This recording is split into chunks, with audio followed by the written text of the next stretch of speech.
Salut, c'est John. Aujourd'hui, je vous présente un livre de Simone de Beauvoir, Le deuxième sexe. C'est un livre plutôt culte dans le courant féministe. Je vous en lirai l'introduction. N'hésitez pas à regarder dans la description pour avoir de plus d'informations sur le courant féministe ou d'autres sources ayant été citées dans le livre. Bonne écoute. Simone de Beauvoir, Le deuxième sexe. À Jacques Bost. Édition Gallimard, 1949. Il y a un principe bon qui a créé l'ordre, la lumière et l'homme, et un principe mauvais qui a créé le chaos, les ténèbres et la femme. Pythagore. Tout ce qui a été écrit par les hommes sur les femmes doit être suspect, car ils sont à la fois juges et partis. Poulain de la Barre.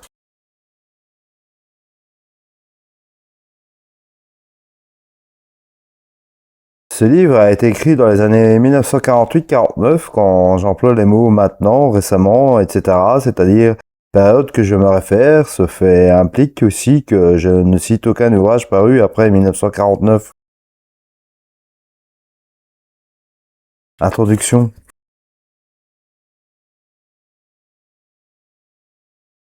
J'ai longtemps hésité à écrire un livre sur la femme. Le sujet est irritant, surtout pour les femmes, et il n'est pas neuf. La querelle du féminisme a fait couler assez d'encre. À présent, elle est à peu près close. N'en parlons plus, on en parle encore cependant, et il ne semble pas que les volumineuses sottises débitées pendant ce dernier siècle aient beaucoup éclairé le problème.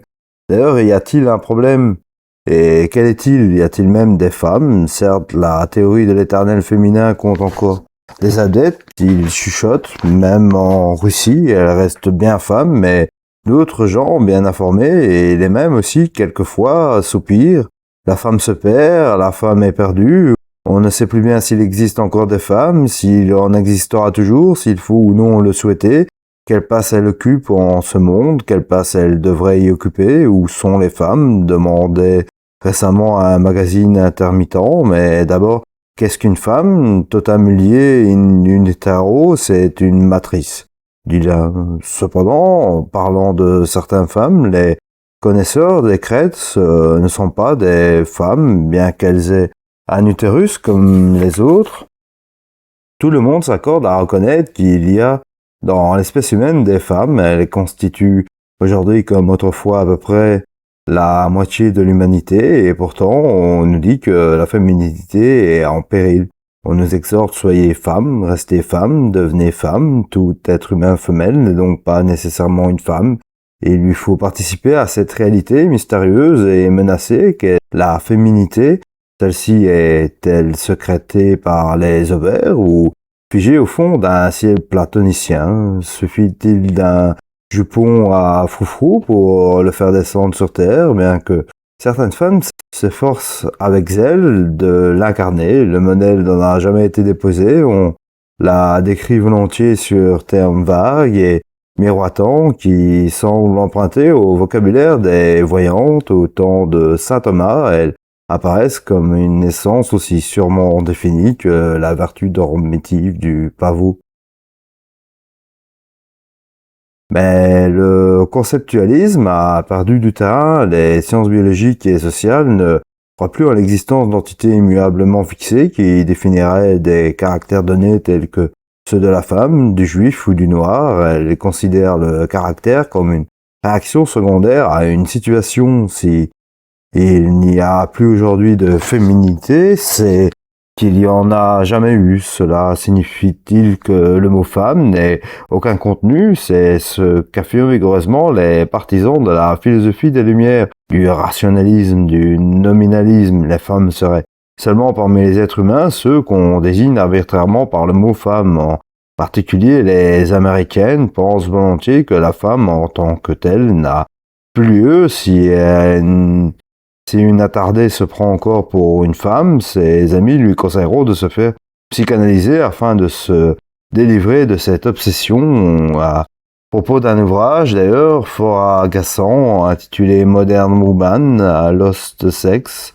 Dorothy Parker a écrit « Je ne peux être juste pour les livres qui traitent de la femme en tant que femme. Mon idée, c'est que tous, aussi bien hommes que femmes, que nous soyons, nous devons être considérés comme des êtres humains, mais le nominalisme est une doctrine un peu courte et les antiféministes ont beau jeu de montrer que les femmes ne sont pas des hommes. Assurément, la femme est comme l'homme et être humain, mais une telle affirmation est abstraite. Le fait que tout être humain concret est toujours singulièrement situé, refuser les notions d'éternel féminin, d'âme noire, de caractère juif, ce n'est pas nier qu'il n'y ait aujourd'hui des juifs, des noirs, des femmes. Cette négation ne représente pas pour les intéressés une libération, mais une fuite inauthentique. Il est clair qu'une femme ne peut prétendre sans mauvaise foi se situer par-delà son sexe. Une femme écrivain connue a refusé voici quelques années de laisser paraître son portrait dans une série de photographies consacrées précisément aux femmes écrivains. Elle voulait être rangée parmi les hommes, mais pour obtenir ce privilège, elle utilisa l'influence de son mari. Les femmes qui affirment qu'elles sont des hommes n'en réclament pas moins des égards des hommages masculins. Je me rappelle aussi cette jeune trotskiste debout sur une estrade au milieu d'un meeting couleux et qui s'apprêtait à faire le coup de poing malgré son évidente fragilité. Elle niait sa faiblesse féminine, mais c'était par amour pour un militant dont elle se voulait l'égale. L'attitude des filles dans laquelle se crispent les Américains prouve qu'elles sont hantées par le sentiment de leur féminité. Et en vérité, il suffit de se promener les yeux ouverts pour constater que l'humanité se partage en deux catégories d'individus dont les vêtements, le visage, le corps, les sourires, les démarches, les intérêts, les occupations sont manifestement différents. Peut-être ces différences sont-elles superficielles, peut-être sont-elles destinées à disparaître. Ce qui est certain, c'est que pour l'instant, elles existent avec une éclatante évidence. Si sa fonction de femelle ne suffit pas à définir la femme, si nous refusons aussi de l'expliquer par l'éternel féminin, et si cependant nous admettons que, fût-ce à titre provisoire, il y a des femmes sur Terre, nous avons donc à nous poser la question « qu'est-ce qu'une femme ?» L'énoncé même du problème suggère aussitôt une première réponse. Il est significatif que je le pose, un homme n'aurait pas aidé d'écrire un livre sur la situation singulière qu'occupent dans l'humanité les mâles. Si je veux me définir, je suis obligé d'abord de déclarer « je suis une femme ». Cette vérité constitue le fond sur lequel s'enlèvera toute autre affirmation. Un homme ne commence jamais par se poser comme un individu d'un certain sexe. Qu'il soit homme, cela va de soi, c'est d'une manière formelle, sur le registre des mairies et dans les déclarations d'identité que les rubriques masculins, féminins apparaissent comme symétriques. Le rapport des deux sexes n'est pas celui de deux électricités et de deux pôles. L'homme représente à la fois le positif et le neutre, au point qu'on dit en français les hommes pour désigner les êtres humains, le sens singulier du mot vir s'étant assimilé au sens général du mot homo. La femme apparaît comme le négatif, si bien que toute détermination lui est imputée comme limitation, sans réciprocité. Je me suis engagé parfois au cours des discussions abstraites d'entendre des hommes me dire « Vous pensez telle chose parce que vous êtes une femme », mais je savais que ma seule défense était de répondre « Je la pense parce qu'elle est vraie », éliminant par là ma subjectivité. Il n'était pas question de répliquer et vous pensez le contraire parce que vous êtes un homme, car il est entendu que le fait d'être un homme n'est pas une singularité. Un homme est dans son droit en étant homme, c'est la femme qui est dans son tort, pratiquement de même que pour les anciens. Il y avait une véritable absolue par rapport à laquelle se définissait l'oblique. Il y a un type d'humain absolu qui est le type masculin. La femme a des ovaires, a un utérus. Voilà des conditions singulières qui l'enferment dans sa subjectivité. On dit volontiers qu'elle pense avec ses glandes. L'homme oublie superbement que son anatomie comporte aussi des hormones, des testicules, et saisit son corps comme une relation directe et normale avec le monde qu'il faut appréhender dans son objectivité, tandis qu'il considère le corps de la femme comme alourdi par tout ce qui le spécifie un obstacle, une prison. La femme est femelle en vertu d'un certain manque de qualité. Disait Aristote, nous devons considérer le caractère des femmes comme souffrant d'une défectuosité naturelle, et saint Thomas, à sa suite, décrète que la femme est un homme manqué et un être occasionnel. C'est ce que symbolise l'histoire de la Genèse où Ève apparaît comme tirée, selon le mot de Bossuet, d'un os surnuméraire d'Adam. L'humanité est mâle et l'homme définit la femme, non en soi, mais relativement à lui. Elle n'est pas considérée comme un être autonome, la femme l'être relatif, écrit Michelet. C'est ainsi que M. Banda affirme dans le rapport du réel, le corps de l'homme a un sens par lui-même, abstraction faite de celui de la femme, alors que ce dernier en semble dénué si l'on n'évoque pas le mal. L'homme se pense sans la femme, elle ne pense pas sans l'homme, elle n'est rien d'autre que ce que l'homme en décide, ainsi on l'appelle le sexe, voulant dire par là qu'elle apparaît essentiellement au mâle comme un être sexué. Pour lui, elle est sexe, donc elle l'est absolument, elle se détermine et se différencie par rapport à l'homme, mais non celui-ci par rapport à elle. Elle est l'inessentiel en face de l'essentiel. Elle est le sujet, elle est l'absolu, elle est l'autre. La catégorie de l'autre est aussi originelle que la conscience elle-même. Dans les sociétés les plus primitives, dans les mythologies les plus antiques, on trouve toujours une dualité qui est celle du même et de l'autre. Cette division n'a pas d'abord été placée sous le signe de la division des sexes, elle ne dépend d'aucune donnée empirique, c'est ce que ressort, entre autres, des travaux de Granet sur la pensée chinoise, de ceux de Dumézil sur les Indes et Rome, dans les coupes Varuna Mitra, Uranus, Soleil-Lune, Jour-Nuit. Aucun élément féminin n'est d'abord impliqué, non plus que dans l'opposition du bien et du mal, des principes fastes et néfastes, de la droite et de la gauche, de Dieu et de Lucifer. L'altérité est une catégorie fondamentale de la pensée humaine.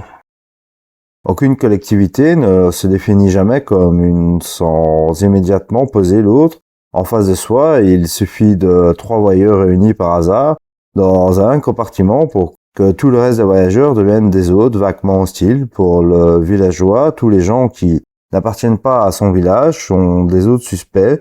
Pour le natif d'un pays, les habitants des pays qui ne sont pas les siens apparaissent comme des étrangers. Les juifs sont des hôtes. Pour l'antisémite, les noirs sont les racistes américains, les indigènes pour les colons, les prolétaires pour les classes possédantes. À la fin d'une étude approfondie sur les diverses figures des sociétés primitives, Lévi-Strauss a pu conclure: le passage de l'état de nature à l'état de culture se définit par l'attitude de la part de l'homme à penser la relation biologique sous la forme de système d'opposition, la dualité, l'alternance, l'opposition et la symétrie, qu'elle se présente sous les formes définies ou des formes floues, constituent moins des phénomènes qu'il s'agit d'expliquer que les données fondamentales et immédiates de la réalité sociale.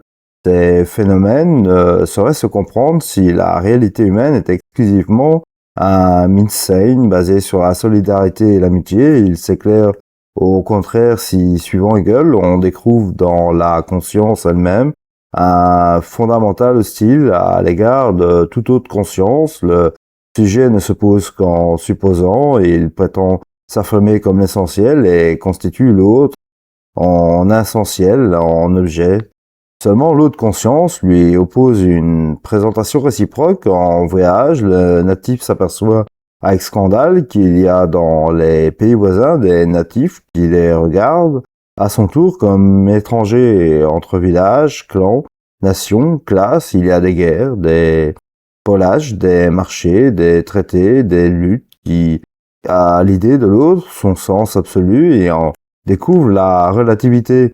Bon gré, mal gré, individus et groupes sont bien obligés de reconnaître la réciprocité de leurs rapports. Comment donc se fait-il qu'entre les sexes, cette réciprocité n'ait pas été posée et que l'un des termes ne soit affirmé comme le seul essentiel, niant toute relativité par rapport à son corrélatif, définissant celui-ci comme l'altérité pure.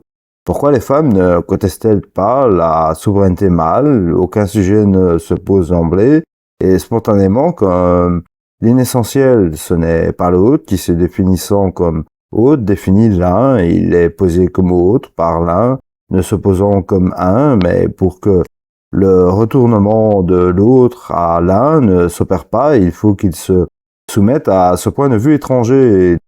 D'où vient en la femme cette soumission? Il existe d'autres cas où, pendant un temps plus ou moins long, une catégorie a réussi à dominer absolument une autre. C'est souvent l'inégalité numérique qui confère ce privilège. La majorité impose la loi à la minorité ou la persécutée, mais les femmes ne sont pas comme les Noirs d'Amérique, comme les Juifs.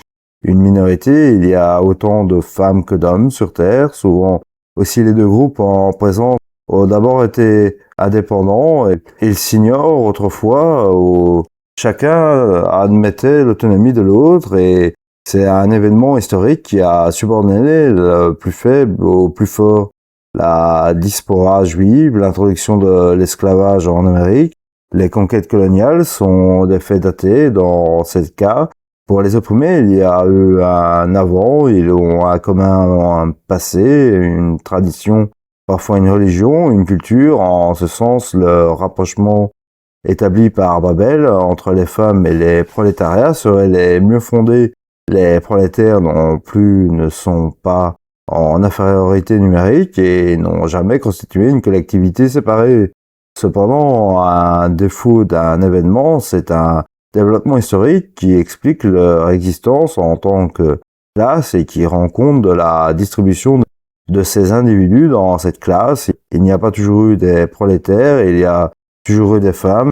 Elles sont femmes par leur structure physiologique, aussi loin que l'histoire remonte. Elles ont toujours été subordonnées à l'homme. Leur dépendance n'est pas la conséquence d'un événement ou d'un devenir. Elle n'est pas arrivée, c'est en partie parce qu'elle échappe au caractère accidentel du fait historique que l'altérité apparaît ici comme un absolu. Une situation qui s'est créée à travers le temps peut se défaire en un autre temps. Les Noirs de Haïti, entre autres, l'ont bien prouvé. Il semble au contraire qu'une condition naturelle définit le changement. En vérité, pas plus que la réalité historique, la nature n'est un donné immuable. Si la femme se découvre comme l'inessentiel qui jamais ne retourne à l'essentiel, c'est qu'elle ne perd pas elle-même ce retour. Les prolétaires disent nous, les noirs aussi, se posant comme sujet, ils changent en autres, les bourgeois, les blancs, les femmes. Souvent certains congrès qui restent des manifestations abstraites ne disent pas nous, les hommes disent les femmes, et elles reprennent ces mots pour se désigner elles-mêmes. Mais elles ne se posent pas authentiquement comme sujet. Les prolétaires ont fait la révolution en Russie, les Noirs à Haïti, les Indochinois se battent en Indochine. L'action des femmes n'a jamais été qu'une agitation symbolique. Elles n'ont gagné que ce que les hommes ont bien voulu leur concéder. Elles n'ont rien pris, elles ont reçu. C'est qu'elles n'ont pas les moyens concrets de se rassembler en une unité qui se poserait en s'opposant. Elles n'ont pas de passé, d'histoire, de religion qui leur soit propre, et elles n'ont pas, comme les prolétaires, une solidarité de travail et d'intérêt. Il n'y a pas même entre elles cette promiscuité spatiale qui fait des Noirs d'Amérique, des Juifs des ghettos, des ouvriers de Saint-Denis ou des usines de Renault une communauté. Elles vivent dispersées parmi les hommes, rattachées par l'habitat, le travers des intérêts économiques, la condition sociale à certains hommes, pères ou maris, plus étroitement qu'aux autres femmes bourgeoises. Elles sont solidaires des bourgeois et non des femmes prolétaires blanches, des hommes blancs et non des femmes noires. Le prolétariat pourrait se proposer de massacrer la classe dirigeante, un juif, un noir, fanatique, pourrait rêver d'accaparer le secret de la bombe atomique et de faire une humanité tout entière juive, tout entière noire. Même en songe, la femme ne peut exterminer les mâles. Le lien qui l'unit à ses oppresseurs n'est comparable à aucun autre. La division des sexes est en effet une donnée biologique, non un monument de l'histoire humaine. C'est au sein d'un mythe sain originel que leur opposition s'est dessinée et elle ne l'a pas brisée. Le couple est une unité fondamentale dont les deux moitiés sont rêvées l'une à l'autre. Aucun clivage de la société par sexe n'est possible. C'est là ce qui caractérise fondamentalement la femme. Elle est l'autre, au cœur d'une totalité dont les deux termes sont nécessaires l'un à l'autre. On pourrait imaginer que cette réciprocité facilitait sa libération quand Hercule file la laine au pied d'Ophale, son désir l'enchaîne. Pourquoi Ophale n'a-t-elle pas réussi à acquérir un durable pouvoir pour se venger de Jason, Médée, tue ses enfants? Cette sauvage légende suggère que du lien qui l'attache à l'enfant, la femme aurait pu tirer un ascendant redoutable. Aristophane a imaginé plaisamment dans Lysistrate une assemblée de femmes où celles-ci, tentaient d'exploiter en commun à des fins sociales le besoin que les hommes ont d'elles. Mais ce n'est qu'une comédie. La légende qui prétend que les Sabines ravies ont opposé à leur ravisseur une stérilité obstinée raconte aussi quand les frappants de lanières de cuir des hommes ont eu magiquement raison de leur résistance. Les besoins biologiques, désirs sexuels et désirs d'une postérité qui met le mâle sous la dépendance de la femelle n'a pas affranchi socialement la femme. Le maître et l'esclave aussi sont unis par un besoin économique réciproque qui ne libère pas l'esclavage. C'est que dans le rapport du maître à l'esclave, le maître ne pose pas le besoin qu'il a à l'autre, il détient le pouvoir de satisfaire ce besoin et ne le médiatise pas. Au contraire, l'esclave, dans la dépendance, espoir ou peur, intériorise le besoin qu'il a du maître, l'urgence du besoin fut-elle égale. Tous deux jouent toujours en faveur de l'oppresseur contre l'opprimé. C'est ce qui explique que la libération de la classe ouvrière, par exemple, a été si lente. Or, la femme a toujours été sinon l'esclave de l'homme, du moins sa vassale. Les deux sexes ne se sont jamais partagé le monde à égalité et aujourd'hui encore, bien que sa condition soit en train d'évoluer, la femme est lourdement handicapée. En presque aucun pays, son statut légal n'est identique à celui de l'homme et souvent, il la désavantage considérablement.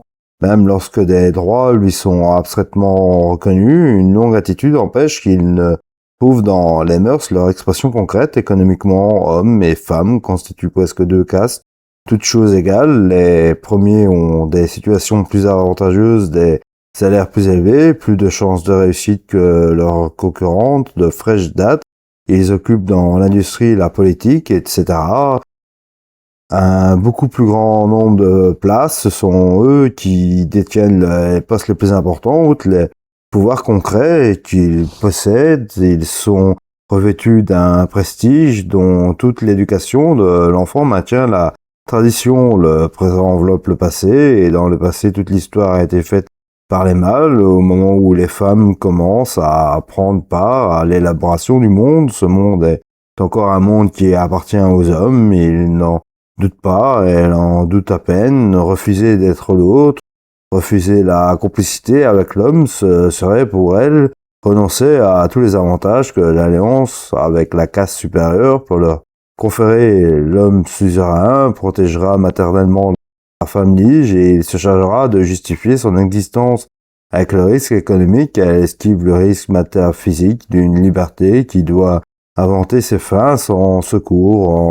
En effet, à côté de la prétention de tout individu à s'affirmer comme sujet, qui est une prétention éthique, il a aussi en lui la tentation de fuir sa liberté et de se constituer en chose.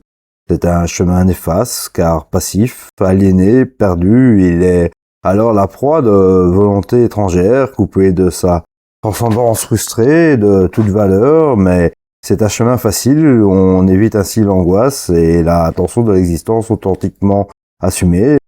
L'homme qui constitue la femme comme une autre rencontrera donc en elle de profondes complicités. Ainsi, la femme ne se revendique pas comme sujet parce qu'elle n'en a pas les moyens concrets, parce qu'elle éprouve le lien nécessaire qui la rattache à l'homme sans imposer la réciprocité et parce que souvent elle se complaît dans son rôle d'autre. Et une question se pose aussitôt, comment toute cette histoire a-t-elle commencé? On comprend que la dualité des sexes, comme toute dualité, se soit traduite par un conflit, où on comprend que si l'un des deux réussissait à imposer sa supériorité, celle-ci devrait s'établir comme absolue. Il reste à expliquer que ce soit l'homme qui ait gagné au départ. Il semble que les femmes auraient pu remporter la victoire, où la lutte aurait pu ne jamais se résoudre. Il devient que ce monde a toujours appartenu aux hommes et que seulement aujourd'hui les choses commencent à changer.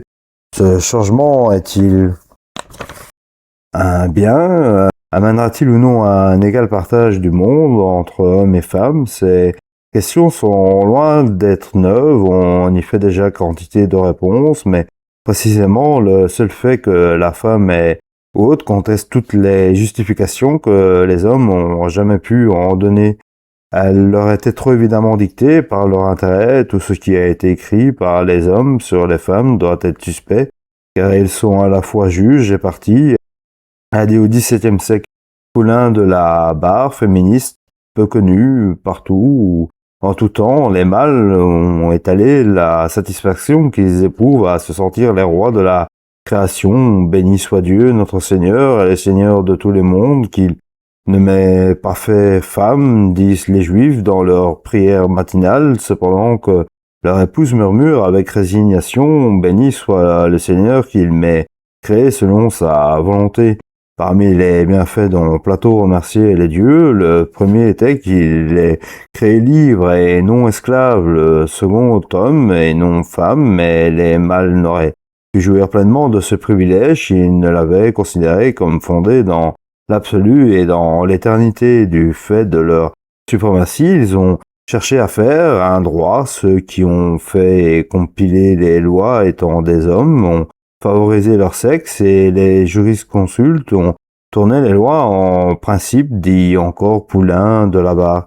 Législateurs, prêtres, philosophes, écrivains, savants se sont acharnés à démontrer que la condition subordonnée de la femme était voulue dans le ciel et profitable à la terre. Les religions forgées par les hommes reflètent cette volonté de domination. Dans les légendes d'Ève, de Pandore, ils ont puisé des armes, ils ont mis la philosophie, la théologie à leur service, comme on a vu par les phrases d'Aristote, de saint Thomas que nous avons citées depuis l'Antiquité, et satiriques et moralistes se sont complus à faire le tableau de faiblesse féminine. On sait quels violents réquisitoires ont été dressés contre elle à travers toute la littérature française. Monterland reprend avec moins de verve la tradition de Jean de Meung. Cette hostilité paraît quelquefois fondée et souvent gratuite. En vérité, elle recouvre une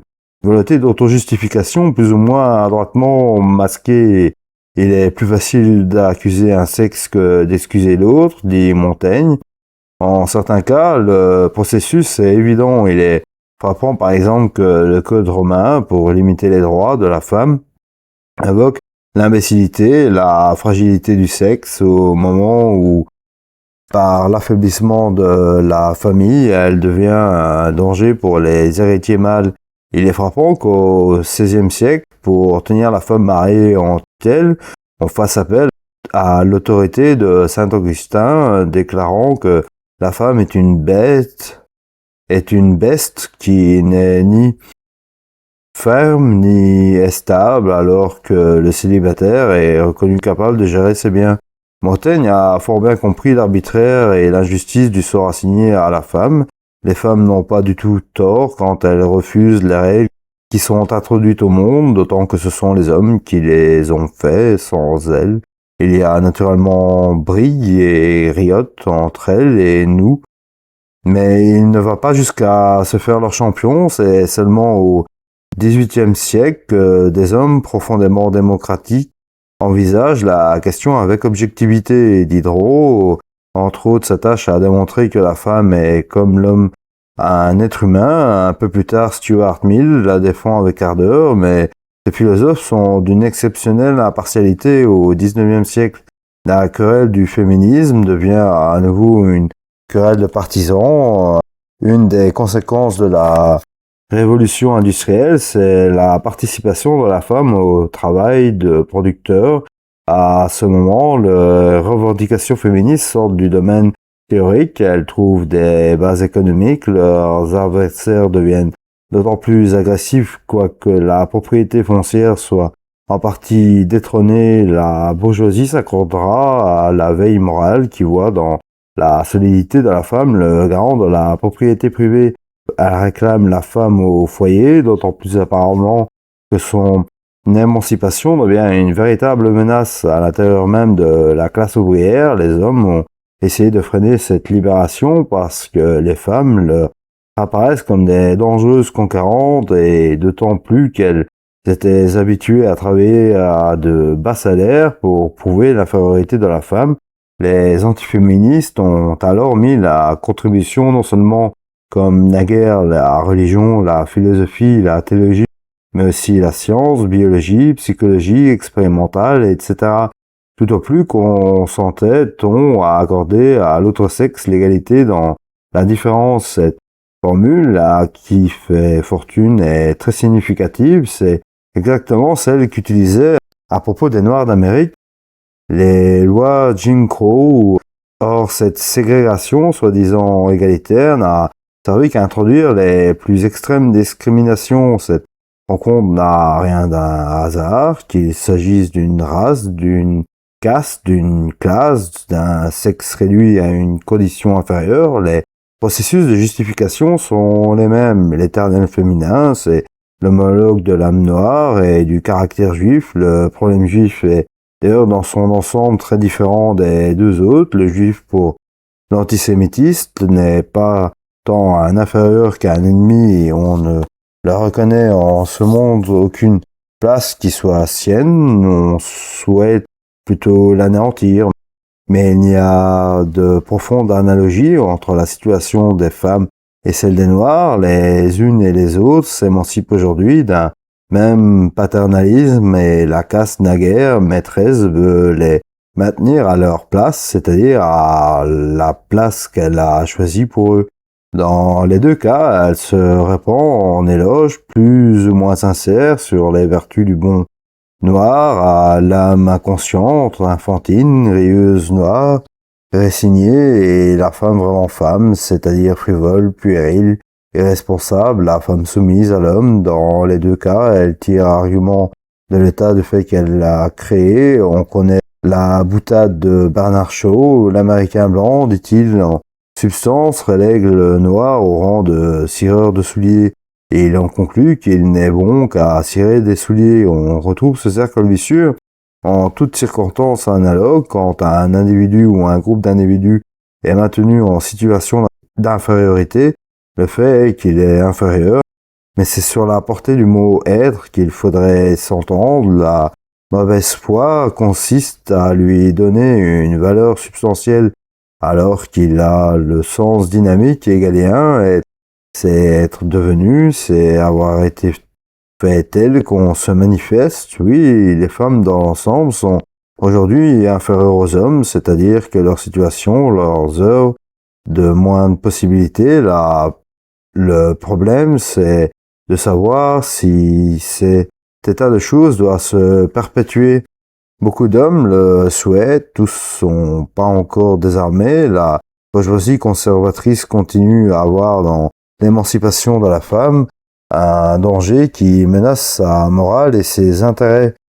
Certains mâles redoutent la concurrence féminine. Dans l'Edo latin, un étudiant déclarait l'autre jour: toute étudiante qui prend une situation de médecin ou d'avocat nous vole une place. Celui-là ne mettra pas en question ses droits sur ce monde. Les intérêts économiques ne jouent pas seuls. L'un des bénéfices de l'oppression assure aux oppresseurs, c'est que le plus humble d'entre eux se sent supérieur. Un pauvre blanc du sud des USA a la consolation de se dire qu'il n'est pas un sale nègre, et les blancs plus fortunés exploitent habituellement cet orgueil. De même, le plus médiocre des mâles se croit en face des femmes un demi-dieu. Il était beaucoup plus facile à Monsieur de Montalent de se penser à un héros quand il se confrontait à des femmes.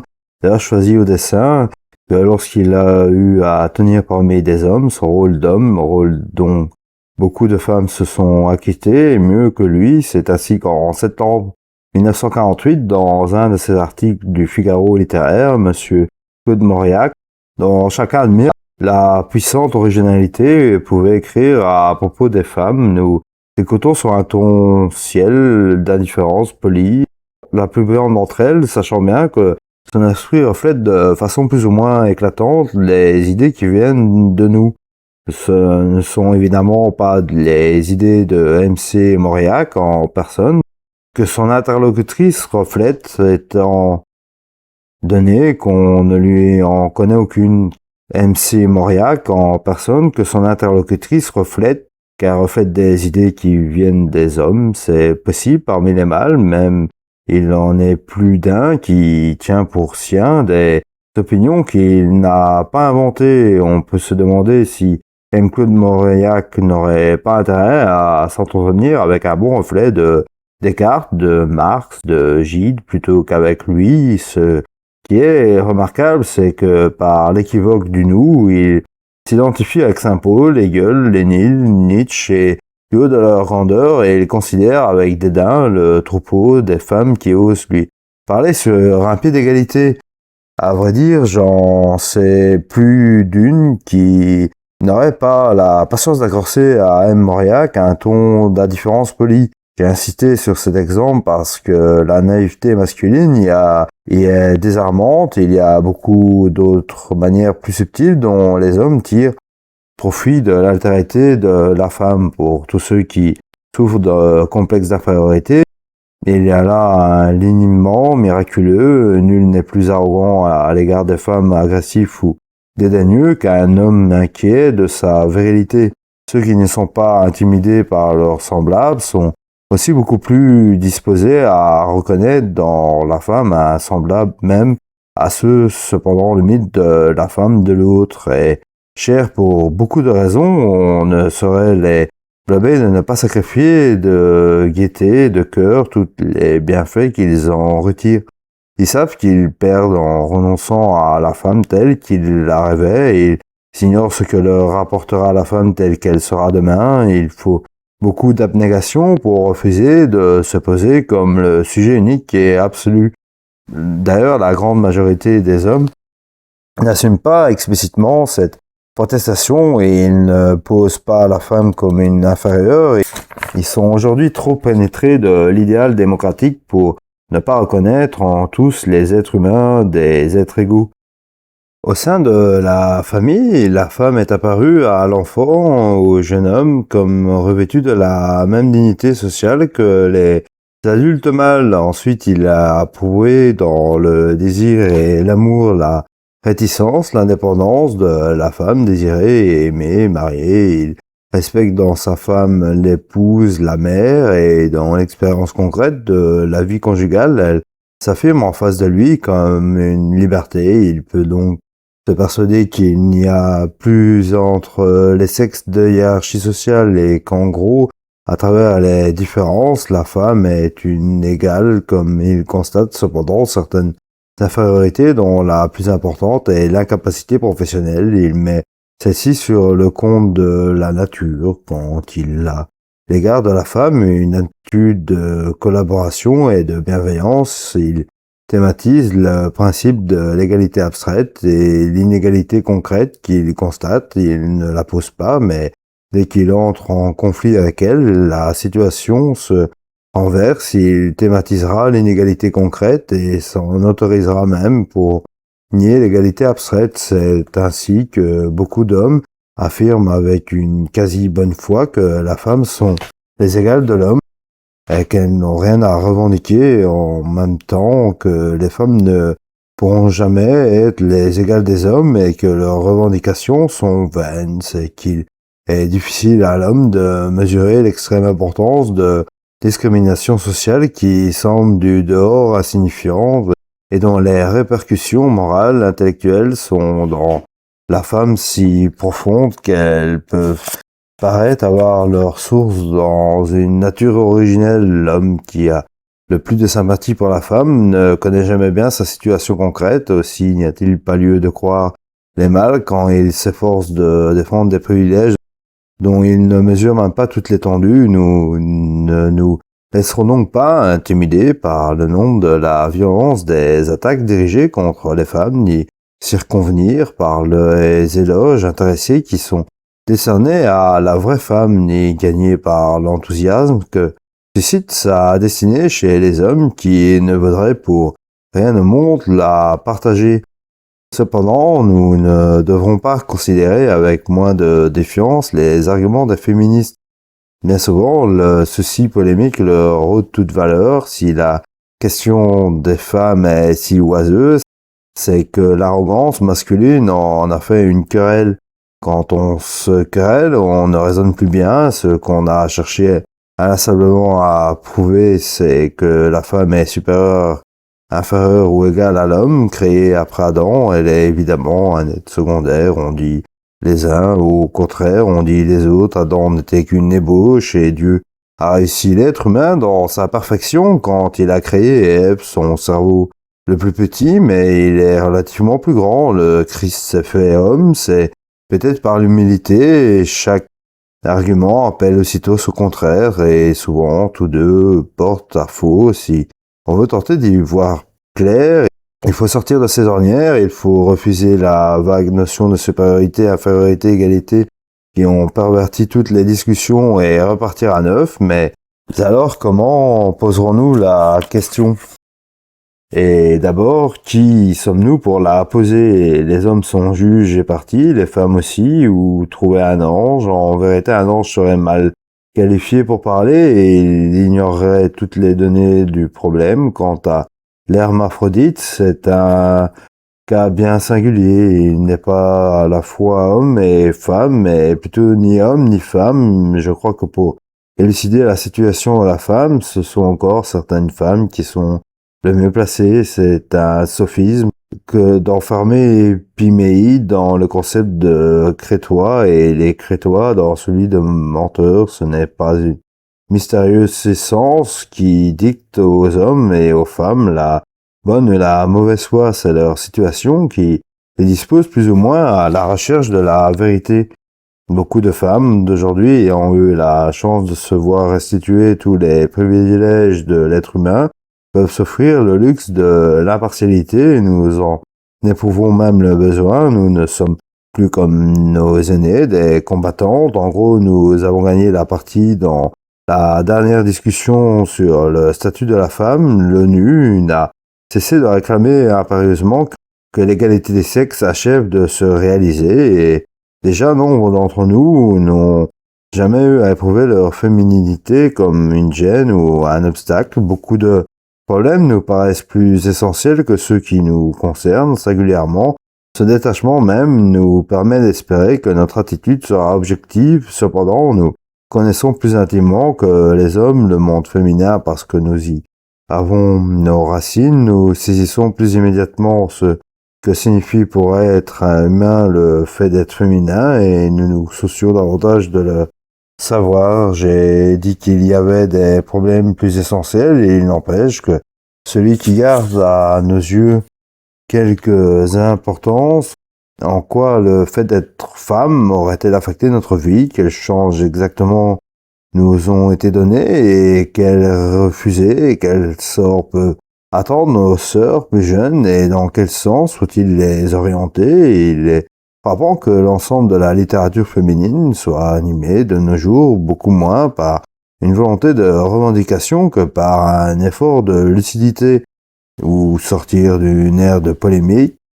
désordonnée. Ce livre est une tentative parmi d'autres pour faire le point, mais sans doute est-il impossible de traiter aucun problème humain sans parti pris. La manière même de poser la question, les perspectives adoptées supposent les hiérarchies d'intérêts, et toute qualité enveloppe de valeurs, et il n'est pas de description soi-disant objective qui ne s'enlève sur un arrière-plan éthique. Au lieu de chercher à dissimuler les principes que plus ou moins explicites on sous-entend mieux vaut d'abord les poser, et ainsi on ne se trouve pas obligé de préciser à chaque page quel sens on donne aux mots supérieur, inférieur, meilleur, pire, progrès, régression, etc. si nous passons en revue quelques-uns des ouvrages consacrés à la femme.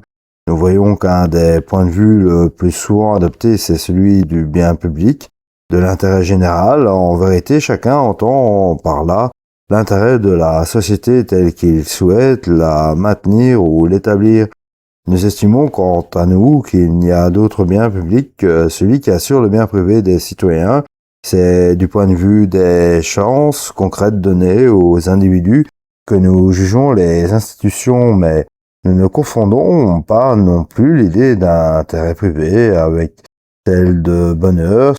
C'est là un autre point de vue qu'on rencontre fréquemment. Les femmes de harem ne sont-elles pas plus heureuses qu'une électrice? La ménagère n'est-elle pas plus heureuse que l'ouvrière? On ne sait trop ce que le mot bonheur signifie et encore moins quelle valeur authentique. On ne sait trop ce que le mot bonheur signifie et encore moins quelle valeur authentique qu'il recouvre, et il n'y a aucune possibilité de mesurer le bonheur d'autrui. Il est toujours facile de déclarer heureuse la situation qu'on veut lui imposer, et ceux qu'on condamne à la stagnation en particulier, on les déclare heureux sous prétexte que le bonheur est immobilité. C'est donc une notion à laquelle nous nous renfermons pas. Les perspectives que nous adoptons, c'est celle de la morale existentialiste. Tout sujet se pose concrètement à travers des projets comme une transcendance. Il n'accomplit sa liberté que par son perpétuel dépassement vers d'autres libertés, et il n'y a d'autre justification de l'existence présente que son expansion vers un avenir indéfiniment ouvert. Chaque fois que la transcendance retombe à l'instant, et il y a dégradation de l'existence en soi, de la liberté en facticité. Cette chute est une faute morale si elle est consciente par le sujet. Si elle lui est infligée, elle prend la figure d'une frustration et d'une oppression. Elle est dans les deux cas un mal absolu. Tout individu qui a le souci de justifier son existence éprouve celle-ci comme un besoin indéfini de se transcender. Ce qui définit d'une manière singulière la situation de la femme, c'est que, étant comme tout être humain une liberté autonome, elle se découvre et se choisit dans un monde où les hommes lui imposent de s'assumer comme l'autre. On prétend la figer à un objet et la vouer à l'immanence, puisque sa transcendance sera perpétuellement transcendée par une autre conscience essentielle et souveraine. Le drame de la femme, c'est que ce conflit entre la revendication fondamentale de tout sujet qui se pose toujours comme l'essentiel et les exigences d'une situation qui la constitue comme inessentielle.